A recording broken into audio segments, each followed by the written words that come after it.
Hello and welcome back. In this video we'll be looking at the material for the third homework, which is on quadratic equations, or things that look like quadratic equations. So to begin with, we should review what a polynomial is. Polynomials are one of the simpler types of algebraic expressions that we'll see. So a polynomial is just going to be x to the nth power plus another x to the n minus 1 plus then x to the n minus 2 all the way down to x squared, x, and then a constant term with some coefficients. So we could have something times x to the n plus something times x to the n minus 1 all the way down. And the n at the front is going to be the degree of the polynomial. So normally we won't see polynomials that are too big of degree, and in particular, those that are degree 2 are called quadratic.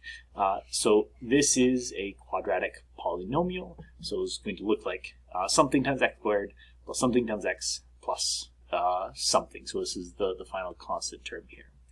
So there isn't a whole lot going on with a degree 2 polynomial, and these are quite nice. They show up a lot, so we should know how to solve these guys, find some solutions to them. And when we have ax squared plus bx plus c, we can actually factor this. I'm first going to look at what happens when this a up front is just a 1. So we've got x squared plus bx plus c, and normally when we're talking about factoring, so for instance, I could factor 24 into 4 times 6. So when we're talking about factoring, we're talking about taking numbers, splitting it apart using multiplication. So here, when I have x squared plus bx plus c, I want to pull this apart into two things that are being multiplied together. And it turns out that quite often we'll be able to factor this into x plus m times an x plus n. The question is, how do we know what m and n are? How do we figure this out? Well, if I reverse engineer this, if I go back through and I actually multiply this out, we'll see something nice pop out. So if I use some distributivity, I will multiply the x times the x, so we'll use FOIL first. So the first two terms in both, so x times x is going to be x squared. The outside terms, so the x times the n, so the two outside terms, x times n, will be n times x. The inside terms, so m times x. And then the last two terms, m times n.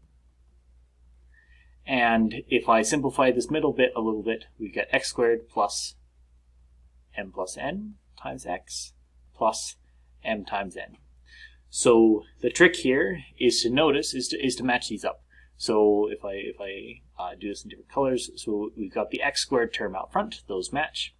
I've got the bx term in the middle, and I've got the m plus n x term in the middle. So b has to be the same as m plus n, and then the last one, c, has to be the same as m times n. So we want to find two numbers that multiply together to get c, but when you add them together, you get b. So let's do an example. We have x squared minus 9x plus 18 is equal to 0, and I want to solve this using factoring. So let's see if I can't factor this side, and this will make this problem a lot easier. So using this method, I want to find two numbers that add up to -9, but two numbers that multiply together to get 18. So this is going to be x plus something, and x plus something is going to equal 0. I'm not going to change anything on that right-hand side. And if we think about this for a while, I want two numbers that multiply together to get 18. So for instance, it could be 2 times 9. So maybe I'll do a 2 and a 9 here. But we'll notice that if you add 2 and 9 together, we don't get 9. We don't get -9. So that's not going to work. Another couple numbers that multiply together to get 18 are 6 and 3. And if we add 6 and 3 together, we've got to be a little bit careful. We've got to get -9. So let's make them both negative. -6 times -3 is 18. negative 6 plus negative 3 is negative 9. So that works. And now we have to solve this. And this is rather easy using the following fact. X minus 6 is a number, x minus 3 is a number. And in order to multiply two numbers together to get 0, one of them has to be 0. The only way that two numbers can multiply together to get 0 is if one of them happens to be 0 already, and this is called the zero product rule.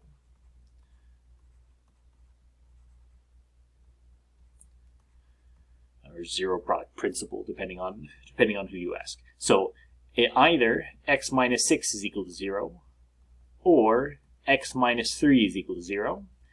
And this first one I can easily solve by moving 6 to the other side, and we get x is equal to 6. Or on this side, we get x is equal to 3. So I've got two solutions. And the way that we would normally enter this into the online homework system is we would just put our two solutions in a set notation. So the set containing 3 and 6 will be the solutions to here. Let's do another example. Here, this one will be slightly trickier because we notice that we've got a 2 out front and it's not just a 1. This doesn't really change anything, except we just have to be more careful. So again, what I want to do is just split this apart into two things that are being multiplied together. And when I multiply these guys, I want to get what's up here. So, oops, there should be a squared there, otherwise it wouldn't be a quadratic equation.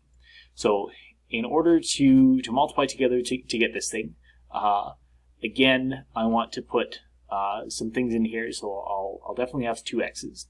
And when I multiply the x's together, I'll get x squared, but I don't get 2x squared. So I'm missing a factor of 2, and I'm just going to shove it in right there. So again, when we think about foiling this guy, if I multiply the first two terms together, the 2x and the x, I get my x squared. So that's good. Now, when I multiply my last terms, I should get negative 12. So I need to find a way to put numbers in here that multiply together to get negative 12. So for instance, I could put negative 2 and 6 in there. So the question is, does this work? Negative 2 times 6 does give negative 12. But if I do the outer terms and the inner terms, 2x times 6 is 12x. Negative 2x times x is negative 2x. That doesn't add up to 5x. So this doesn't quite work. So it can't be negative 2 and 6. Let's try 3 and 4. So I could have negative 3 and positive 4, for instance. Again, if I multiply those two terms, I get the negative 12, just like I should. And if I do the outer terms and inner terms, the outer terms, 2x times 4 will be 8x. And the negative 3 times x is going to be negative 3x. And that adds up to 5x. So we're good to go. This does require a little bit of guess and check. After you do 5 or 6 of these, you start to notice patterns that make this go a lot quicker, so that you don't have to check everything, but there's a few obvious ones to go through and check. So again, we use the zero product principle. This number times this number is equal to 0. The only way that can happen is if one of those two numbers was 0 to begin with. So either 2x minus 3 is equal to 0, or x plus 4 is equal to 0. Again, I can solve this for x. I can move the 3 to the other side and then divide by 2. And then over here, I can move the 4 to the other side to get negative 4. My apologies for my furnace, it's quite loud. So we have our two solutions. So our solution set will look something like 3 halves and negative 4. So here's our set with all of our solutions in it. We will get fractions. We will even get some square roots in there because we have access to the quadratic formula. The quadratic formula is a very nice sort of formula for the solutions to a quadratic equation. And It's just a formula that you can memorize. Their solutions are going to be negative b plus or minus. We'll have 2. Negative b plus or minus the square root of b squared minus 4ac all over 2a. It's a big formula. We just have to plug and chug. And remember that a is going to be the number that's multiplying x squared. B is going to be the number that's multiplying x. And c is going to be the constant term that's by itself over here. So if you could identify a, b, and c, we can plug these in. This is a a quadratic equation that we have already solved. So let's check our quadratic formula and see if it gives us the right answers. So here a is going to be 1, b is going to be negative 9, and c is going to be 18. And then we can plug these in. So x is going to be so negative b, so negative 9, plus or minus, I'll do the square root sign in a second. So it'll be negative b squared minus 4 times a times c, and it's the square root of all of that, all divided by 2 times a. Let's start simplifying. It's a little bit messy, but we have negative 9, well that becomes positive 9, plus or minus negative 9 squared, negative 9 times negative 9 is 81, and then we have minus 4 times 1 is 4 times 18, 18 times 2 is 36, times another 2 is 72. And then the 2 times 1 on the bottom is just going to be 2. So this is going to be equal to, well, 81 minus 72, that's 9. So plus or minus the square root of 9 over 2. And here, the square root of 9, well, that's just 3. Oops.